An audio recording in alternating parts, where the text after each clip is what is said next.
Welcome to the Fantasy NBA Today podcast.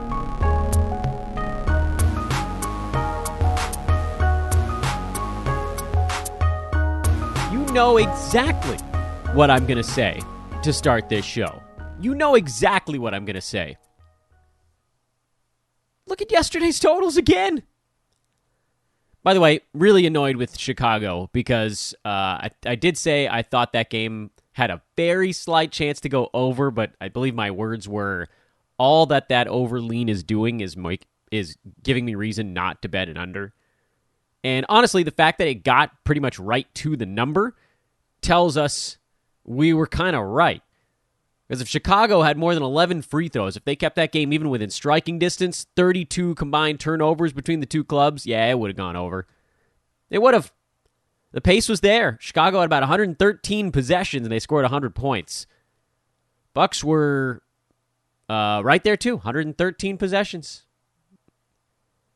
So pace was 226 on that game. So the overlean was pretty right, and then it ended right on the number. Luckily, we just left it alone.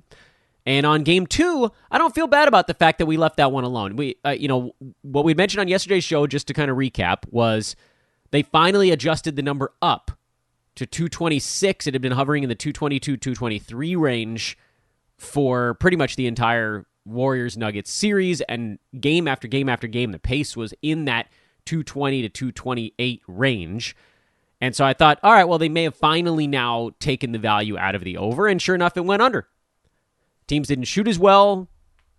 You saw a little bit of that, we've seen all your actions kind of fatigue setting in, and this is what happens as series draw on. Now, those two series are done, so, you got that going for you. And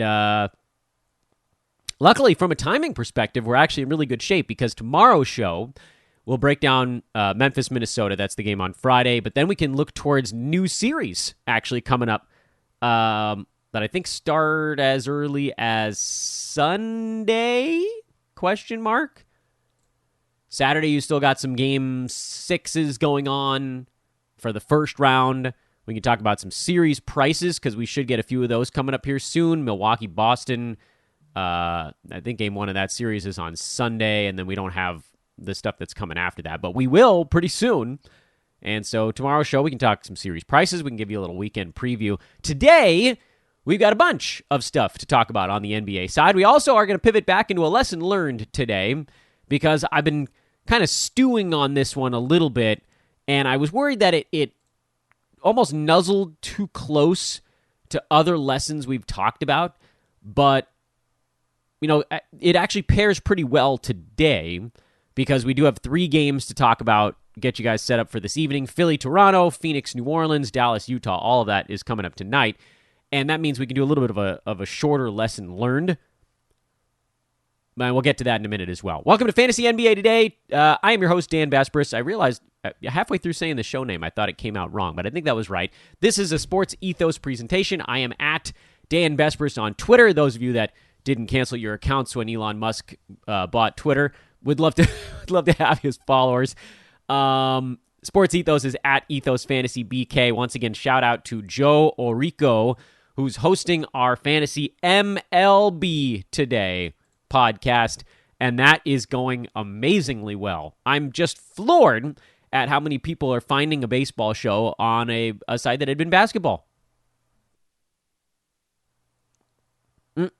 Love it. Great work, Joe. You guys should check it out if you guys are playing fantasy baseball.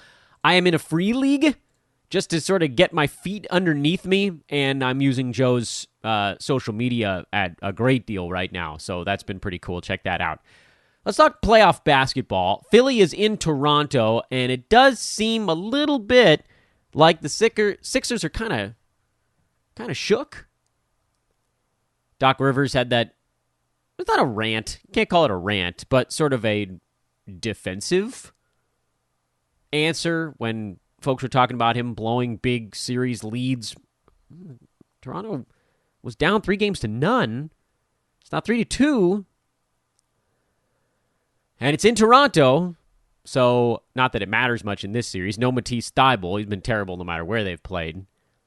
Total on this ball game is at 209 right now, open to 210, so it's down just a little bit. It's been kind of bouncing around a tad. Sixers are a very short road favorite, which continues to be a little bit of an odd thing, especially when you've seen the way the last few games have gone. Philly put up 88 points at home in that last ball game. I mean, they were horrible. Best offensive player on the Sixers in that game was Danny freaking Green. I know Joel Embiid is dealing with a hand thing, so, that's going to play a role, but Toronto managed to slow down the fouling a little bit. James Harden just doesn't have bounce left. And then Tyrese Maxey and Tobias Harris, those guys had kind of carried Philly through the first couple of ball games, and they haven't been there. Toronto's doing this without Freddie VanVleet.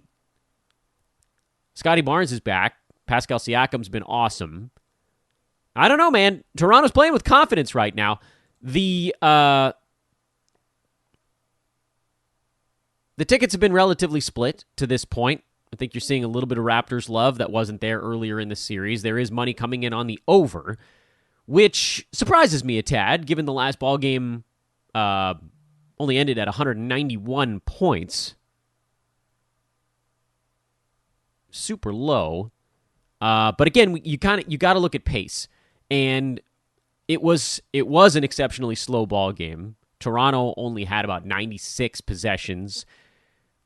Philly had more, mostly because they missed a bunch of shots and were able to grab some rebounds on those. So it's kind of an artificially inflated more because Toronto out-rebounded Philadelphia. Toronto had far fewer turnovers in the ball game.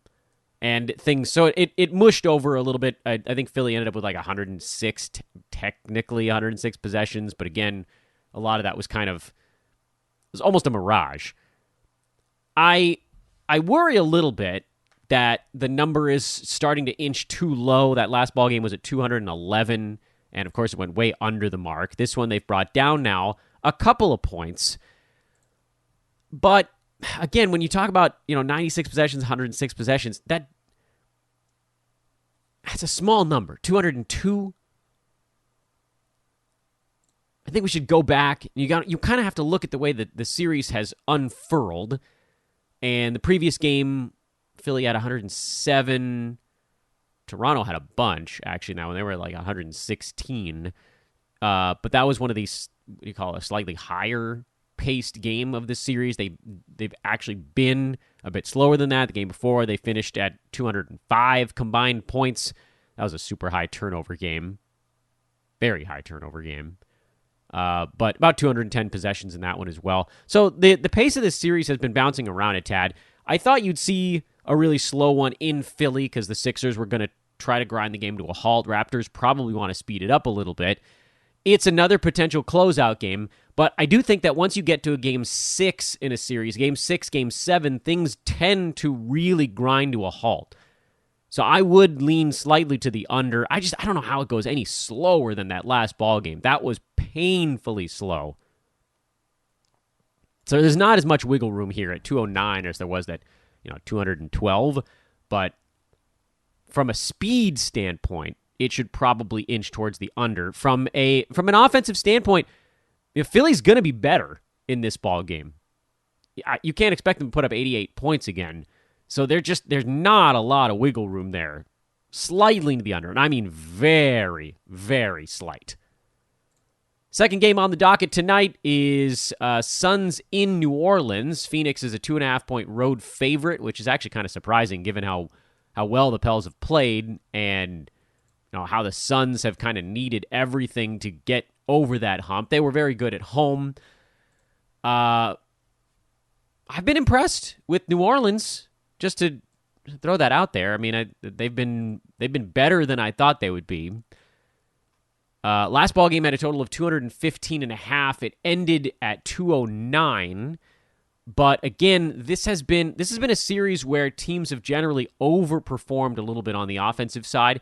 New Orleans had a lot of free throws. They've consistently out-rebounded Phoenix, and it's led to that larger number of possessions. They had about 112 and then just dramatically underachieved because of turnovers and not good shooting, particularly from the perimeter. Phoenix was kind of the other side of the story. They only had about 105 possessions, but they overperformed because, as per usual, they've shot the ball well.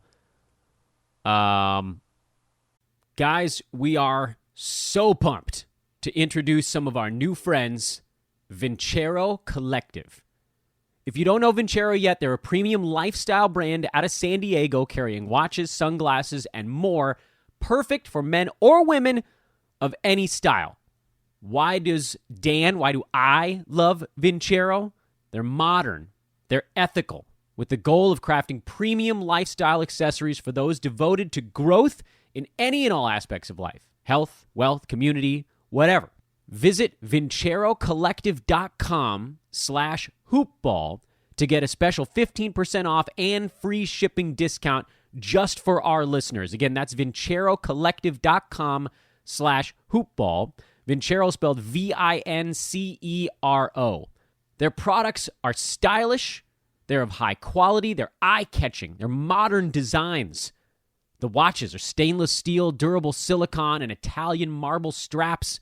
For the glasses, all lenses are polarized. The frames are handcrafted, and because they know that online shopping can be frustrating, they have a 5-year guarantee and a 365-day free return policy. That's nuts, but you don't even need to take my word for it. They have over 30,000 5-star reviews. They've been featured in Forbes, Business Insider, and Newsweek, just to name a few. Go to vincerocollective.com/hoopball. Get your 15% off and free shipping offer now. Hey folks, Dan here. And a reminder, if you look for it, every day is a cause for celebration. You can celebrate a friend for their promotion, their wedding, they had a baby, or some, life thing. You can celebrate yourself for getting your back to finally crack. It's no easy feat, especially if you got an old back. Or maybe you just want to celebrate living in the year 2022 where you can get beer, wine, and spirits delivered from Drizzly in under 60 minutes without leaving your couch. Right now, Drizzly is giving all new customers $5 off their first order with code FAST5. So download the Drizzly app or go to drizzly.com, that's DRIZLY.com, and use the promo code FAST5 for $5 off your first order. It's the #1 app for alcohol delivery. $5 off your first order. FAST5, the promo code FAST5 at checkout. Go to drizzly.com or download the app today. Enjoy the convenience of beer, wine, and spirits straight to your door in under 60 minutes. So that put you where? What did I just say to you guys? I got to remember what I said. 112 on one side and 105 on the other. So 217 is about where that ball game maybe should have ended if you were just going on possessions alone. And it went under. It went under by 8 because New Orleans couldn't hit a three-pointer. The fact that they've brought the number down only a tiny bit, I believe, is odds makers kind of saying, look, we feel like we had it pretty close to right. And the pace is probably going to be in that same neck of the woods of between 210 and 218, and they kind of split the difference.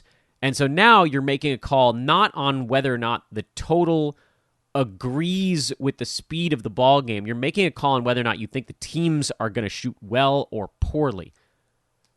It's another potential elimination game, which leads me to believe that the Pelicans are probably not going to take that many chances. It's going to be slower. It's going to be a bit of a slugfest. Suns know that on the road, they're going to have to be really stout defensively. And so I think they're going to try to slow it down and get the Pels into a half-court type of deal. So again, maybe a never so slight lean to the under, but a very small one again. And I do worry about those free throws at the end if it looks like the Pels are going to get eliminated. It's not as huge of a problem as I made it seem on the last couple of shows because the game kind of needs to be in like that 4 to 6 range just outside of one possession where the trailing team is going to foul, and then if they hit any shots, then they'll just keep fouling. Well, it's not a huge deal, but it is something you kind of keep in the back of your mind. And then finally, back in Utah, that's a pick'em, total of 210.5. That was, back on Monday, that was one of my favorite leans, was the under 212.5 in Dallas, because the previous game, the teams had just shot the lights out. Well, they brought the total back down a bucket And that's annoying because it does take a little bit of the sting out of it. And on the other side, Utah's not going to be that bad again. They shot 37.5% from the field. Didn't shoot their free throws well. Hit only 3 3-pointers in the ball game. Rudy Gobert was fine offensively. Jordan Clarkson was actually okay. And then everybody else was just dog doo. And the game was over early. The Mavs are going to keep it in the half court. That's going to be their goal. And as a series goes on like this, it's going to become more and more half-court-y. Teams are not going to be letting themselves get into a position where they give up easy buckets. It is the magic of the long playoff series. It's important to look again at pace. Utah had about 101.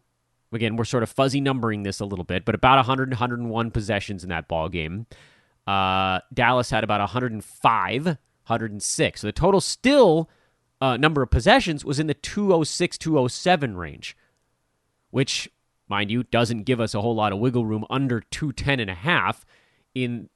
And I expect Utah to play a lot better offensively. I could see this game ticking ever so slightly over 210.5, but I could also see both teams slowing it down even further to where 207, that pace might have actually been on the higher side. You might see this one end up more in the 202 type of range, which, by the way, is not that far from where one of the previous, Dallas, I think, in that game in Utah where they put up 99 points, I'm pretty sure Dallas only had about 100 possessions. Utah had more because they didn't turn the ball over and, a few extra rebounds, a couple offensive rebounds, that kind of thing. So it was a little bit of an imbalance on the free throw side as well. But these games just continue to go slower and slower and slower. We may have hit the minimum speed, but if you think defense actually wins out, so that's the other problem here. Once you get to game 6 in a series, which is what we're looking at tonight in all of them, the total's gonna be tighter to the actual pace of the series being played. Odds makers oftentimes start a little bit on the high side, and then they have to bring it down. That's what we've seen in pretty much every series so far, with the exception of Warriors-Nuggets. That one they had to move up at long last. And so some of the value does get yanked out by Game 6. But how much does it slow down? I'm inclined to lean ever so slightly to the under in all 3 games tonight again. But, if I'm laying my own money down on this type of thing, I probably just watch these games and then make my call on any potential Game 7s. Now, if all 3 series get wrapped up, that's okay. That's okay. If you're betting and you really want to win money in the long term, you don't need to have action every night. Sometimes a game can be sort of, this is what I need to see happen, and I'll get in on the next one. I would love for all 3 games to go ever so slightly over and all 3 series to go 7 games. That would be magical. Go over. Everybody just have a weirdly hot shooting night. So bettors are going to come back and clobber the over in a Game 7 because they just saw it happen in a Game 6. And then we'll go heavy on an under in those. That's what I would love to see happen. I love for a game to create value bubbles for us moving forward, which we've had in these playoffs. Dallas-Utah's done it mid-series. They had that big over game. That created a massive value bubble to the under. The playoffs as a whole, right from the outset, the regular season created a colossal under playoff value bubble. And, maybe we'll get one of those again here, moving from a 6 to a 7, but maybe not. Maybe they all wrap up, and that's okay. We'll just find something else to work on for the next series. So slight leans to the unders. I don't know who's closing things out. I don't know. Do I say this is finally the time Doc Rivers doesn't completely soil himself here? Maybe. Maybe they win. Maybe the Sixers play better. Mavs are a better team than the Jazz, but the Jazz, this is a winnable game for them. In Utah, why not? Pels could win it. They've done it before. Phoenix is missing their best scorer still. Anywho, I think these games will be slow. I think the totals are now pretty low, and it largely have adjusted for the slowness of the ball games in question. But has it come down far enough? My answer is probably not, but really there's not a lot of value there. Real small. I guess you could maybe go under on all 3 and hope you hit 2 out of 3 of them. You're a little bit better than a coin flip on all three in that direction, I believe. All right, let's pivot into our lesson of the day. We don't have much promo these days. That's another reason that shows are running shorter. Other than me telling you guys to follow our baseball show. I really want you guys to check that out. I really want you to. This is a big deal. And we've got an NFL show coming. Man, I almost forgot to promo that. Fantasy NFL Today, which we did launch last year in kind of a limited capacity, is coming back next week in a much larger capacity. It's going to be 3 shows a week while we ramp up, and as NFL season gets closer, it's going to ramp up from that to even more. It's going to be awesome. JP has got it on lock. I've heard what he's done already. He's a brilliant speaker, an excellent podcaster. You're going to love it. So Fantasy NFL Today, Fantasy MLB Today, and we're hoping by next season Fantasy NHL Today. I don't want to leave them out of the mix right now, but that's not as imminent as the other ones. All right, lesson. So I debated whether or not this lesson should get its own show because it's not so much a lesson as it is an assessment of something that has continued to change in an unfortunate direction. But what we don't know is if there's ever a time it's actually going to kind of curl back the right way. But the lesson today, and again, it's more of a lesson in the moment. We'll have to reassess. We'll reassess in September, frankly. But right now, durability is as valuable as it has ever been in the history of fantasy basketball. There is no question in my mind that statement is an accurate one because this year, of the players with legitimate fantasy value, which is basically like a top 150, sometimes higher than that, but we'll go about 150 deep, most of those guys, the average number of games missed this season for relevant fantasy players was between 14 and 15 games. Whoa. That's a colossal number. I mean, think about what that means for a games cap league, for a head-to-head league. These are critical. And, people get on my case because they say that I overvalue the game played, even though I'm a big-time Roto Games cap guy. And I think I've given enough qualifiers on this podcast to say, all right, look, once you get to like the 5th, 6th round, somebody missing 20 games is less of an ordeal because you want someone. Kristaps Porzingis is a weird little example of this because he had another fantastic per-game performance this year, but he only played in 51 ball games.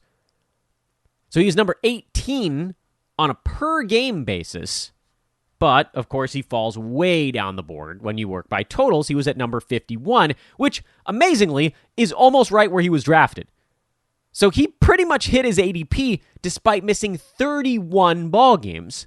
You might have drafted him in the early 5th round.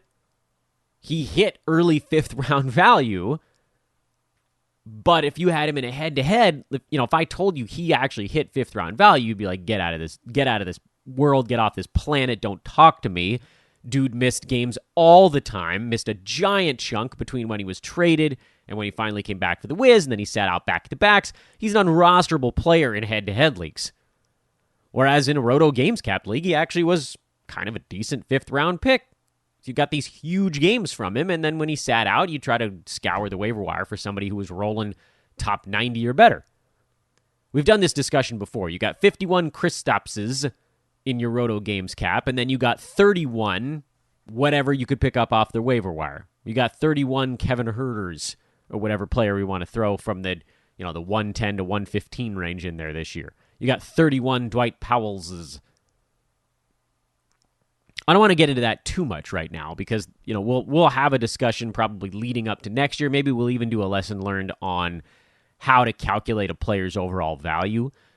The lesson again today is durability has never been more important than it is right now. The guys that actually made it through the season got such an unbelievable bump in their overall value. Just an insane bump from games played this year. And it's not artificial. It's not artificial. Because the good players are so valuable. Let's take, we don't even need someone who played 80 games this year. Somebody who played in the mid-70s, which 3 years ago, remember the average number of games played 3 years ago, pre-COVID pretty much, was missing about 10. Now in this era of COVID, that number has grown by 50%. So somebody who played 76 games instead of 72, you could look at it like, okay, well, that's not making that huge of a difference. I might rather have the guy who plays 72 games because I feel like I can fill in those extra 4. Right now, somebody who plays 76 games gets, again, we're talking about 8 games more than the average player. And we can do the math on this. If they played 68 games, 76 over 68 is the math you're doing there. They're getting a 12% jump just in how they're playing games. 12% is no small thing in Roto or head-to-head. Now, I don't think I need to convince anybody that durability is valuable in head-to-head, because if you had Jason Tatum on your team and he's out there rolling up numbers that, he finished at number 14. He's basically near the turn at the end of the year on a per-game basis, but 76 games played. Totals value, number 5. Trey Young is basically the exact same story. Tyrese Halliburton, similar story. Lamella Ball, DeMar DeRozan, similar stories. These are guys who had very good, I'd classify it as very good per-game seasons, but monumental totals seasons. Monumental. Get into that, Trey Young and Jason Tatum, they were in the top 5. Halliburton was number 7. LaMelo Ball was number 8. DeMar DeRozan was number 9. Miles Bridges played 80 damn games this year. He was number 10. I know Miles Bridges was a great value because of where he was drafted. Same story for DeMar DeRozan. So and Halliburton. So let's take those 3 names off the board because they were a value even on the per-game side. But what about LaMelo Ball, who was basically hanging right around his ADP? He's number 21 per game all year long, but played in 75 ball games. Why does that make him such a valuable player? Playing in 7 extra games vaulted him from a late second rounder to a late first rounder, and we've talked ad nauseum about how valuable first round values are in fantasy basketball. But it just changes the way you can build your team. When you have durability, specifically in Roto from your first 4 or 5 picks, in head-to-head, boy, I would say durability almost all the way through up until you get to your streaming slots. If you want to leave 2 or 3 slots at the end of your team that you're streaming, then obviously you can do whatever you want with those. And where you take those shots on draft day is, whatever. But guys that miss games on your head-to-head, they create a headache beyond just the missed games. The headache is, what do I do with this player? Do I trade them? Do I drop them? How do I go week to week having a guy who's just not there enough? So I decree that on this lovely Thursday at the end of April, that while the lesson learned is durability has never been as valuable as it is right now, we've talked for a couple of years, really even before COVID, that I really think games played we should treat, it's not going to be counted in fantasy, but we should treat it in our analysis as the 10th category. At least right now.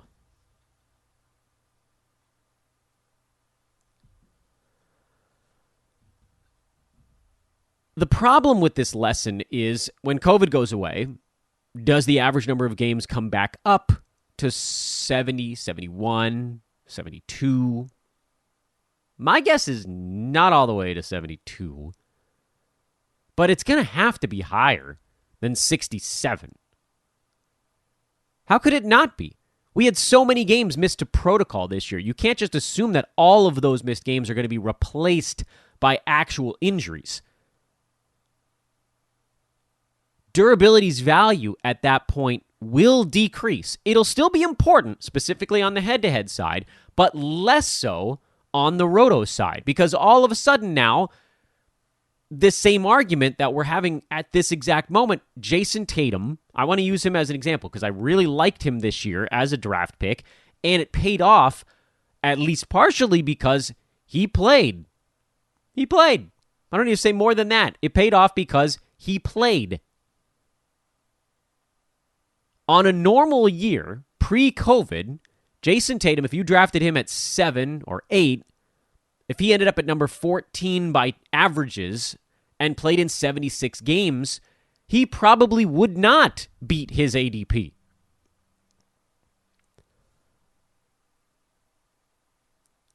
I guess then today's lesson almost becomes a two-parter, but I'm rolling them all into one show. Lesson number 1 is right now, as long as COVID protocols are in place, and I have every reason to think that they still will be, even if, different cities are lifting vaccine mandates and things of that nature. I'm not counting that in this discussion. I'm talking about if someone tests positive, they are out until they test negative twice. Symptoms may get lessened as new variants emerge, or if it's new iterations of Omicron, fewer people will actually catch it. There may be additional booster shots that players can take to where they become less susceptible to getting the virus again. Measures will probably happen that diminish the impact of COVID on the NBA season. But it's the end of April. It's May. Zach LaVine just went into protocols. People are still getting it. I know Omicron's not, it's so far down now than where it was 2.5 months ago, but I don't think it's going to be gone to where they'll just start letting dudes play with it. It's not going to be like a cold or the flu in the NBA for 100 years. NBA hadn't been around that long. It's not going to be like, oh, so-and-so is just feeling under the weather, so they're not going to play tonight, and they'll play as soon as they feel better. That won't be the case, because if one dude has COVID and it remains as contagious as it has been, then the whole team's just going to get wiped out 3 days later. They'll all have it, and, the 3 dudes that are asymptomatic, they'd be able to play, but that's not enough. You need 8. And the NBA doesn't want to postpone games. The way they do that is by continuing to keep these positive cases quarantined.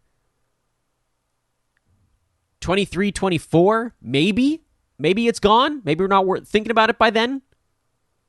God, I would love to not be thinking about it. I would love it. But for this particular discussion about the durability element, I think it's still going to be around, and I don't know how many other little baby tweaks they can make to the rules to get players back quicker. I think the hope has to be that there isn't this colossal surge that knocks out a third of the NBA in the wintertime next year, and instead maybe it's a smaller bump that knocks out like 10% of the players, and so then the average number of games played, maybe that comes up from 67 to 69 or something like that. Maybe that's too big. Maybe it just goes up from 67.5 to 68.5. I don't know. I'm guessing right now based on what I think might happen and what we're sort of seeing just in general trend lines. Point is, I believe for at least one more year, durability should be on your board. And I know some guys are durable and then they're not, and then the opposite also happens. But there are track records and there is a percentage element. We talked about this in one of our lessons earlier. You can make relatively accurate guesses on who might get hurt and who might not on a season. Yes, guys that are often healthy have unhealthy years. Guys that are often beat up have healthy years. See Joel Embiid, who, by the way, still missed 14 games this season, but that's a big success, so I don't want to knock that off the board. But, Cat was back to mostly playing his games this year. But then there are guys like Tatum, like Trey Young. These guys play. Jokic. And there's, a lot of guys that are just sort of neither. They generally play an okay number of games. Those guys are neither durable nor not. But if you can err on the side of mostly healthy for at least one more season, I believe you'll see a really nice bump, and it'll help you get off to a quick start. Your guys are playing their games at the beginning of the year. It'll help you get off to a quick start. It'll help you create that opportunity to pick up stash guys, to hold a guy in your team if they do get hurt because the rest of your team isn't completely beat up and out of whack. COVID stuff, you can't account for it. Everybody's going to get hit with it at some point. You just have to hope for a little bit of luck. But in terms of actual injured games missed, 10th category will continue to be on our board for at least one more year. I have a lot more I want to say on this topic, but we'll save it. Tomorrow, Friday's show, we're talking playoffs. That's our weekend playoff show. Thanks for listening to another week. Off-season episode number 14. Boom! In the books. I am Dan Vespers for Fantasy NBA Today. Sports Ethos, that's the spot. Go check out our sister shows for baseball and next week football. You'll be happy you did. So long, everybody. Have a great Thursday. We'll talk to you tomorrow.